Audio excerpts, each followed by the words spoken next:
दोस्तों, मोदी सरकार के ज्यादातर फैसले और कानूनों पर विवाद होना कोई नई बात नहीं है। इनके अचानक लिए गए फैसले पर अक्सर कंट्रोवर्सीज खड़ी होती ही रहती हैं। मसलन नोटबंदी, जीएसटी, CAA, NRC जैसे बड़े फैसलों का जनता, विपक्ष, पत्रकारों द्वारा बड़े पैमाने पर विरोध किया जाता रहा है।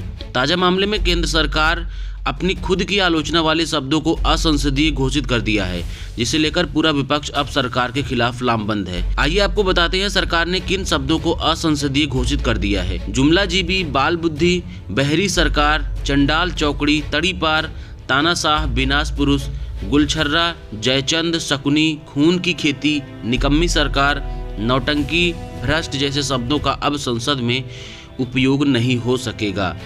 अब आप विचार कीजिए, जुमलाजीबी कौन है? जुमलाजीबी नाम से आपको किसका चेहरा याद आता है? आपको समझना चाहिए क्यों ऐसे ही शब्दों को बैन किया गया है। आखिर विनाश पुरुष किसे कहा जा सकता है? शकुनी, जयचंदों की खानदान संसद में क्या कर रहा है? ये कौन सी सरकार है जो निकम्मी है? सबसे बड़ा सवाल ये कि तड़ीपार कौन है और ये अलंकार संसद में किसे दिया जाएगा?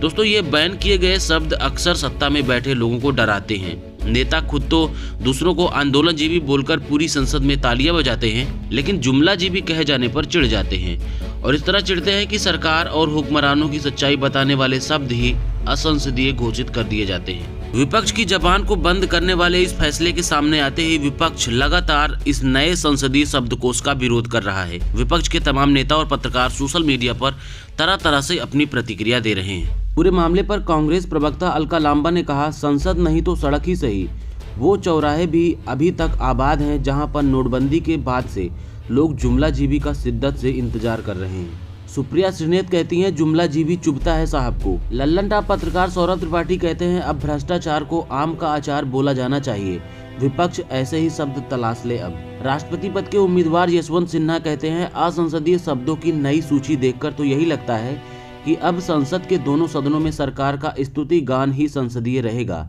और शिकायत को असंसदीय बोलकर दबा दिया जाएगा। तानाशाही को असंसदीय शब्द बताना विशुद्ध तानाशाही है। सत्ता के बल पर हो रही तानाशाही पर रोक लगाइए, शब्द पर नहीं, वरना तानाशाह को तानाशाही बोला जाता रहेगा। तानाशाह को बोला जाता ही रहा है। कांग्रेस प्रवक्ता डॉक्टर रागिनी नायक ने कहा, जो मोदी सरकार विरोध और विसम्मति का एक स्वर सुनना नहीं चाहती, वो एक कमजोर और डरपोक सरकार है जिसका प्रतिनिधित्व एक डरे हुए पीएम कर रहे हैं। जुमलाजीवी, स्नूप गेट, कोविड स्प्रेडर, घड़ियाली आंसू जैसे शब्द मोदी जी के कारनामे याद दिलाते हैं, इसीलिए असंसदीय घोषित कर दिए गए हैं। रिटायर्ड एयरफोर्स अधिकारी ने कटाक्ष करते हुए कहा, फोटोजीबी को आज भी फोटोजीबी कह सकते हैं। श्रीनिवास बीबी ने कहा, जुमलाजीवी, शकुनी, अराजकतावादी, तानाशाह, जयचंद, विनाश पुरुष, भ्रष्ट, ड्रामा, इन सारे शब्दों को सुनकर सर्वप्रथम आपको किसका ख्याल आता है? दोस्तों, इस सवाल का जवाब आप हमारे इस वीडियो के कमेंट बॉक्स में लिख सकते हैं।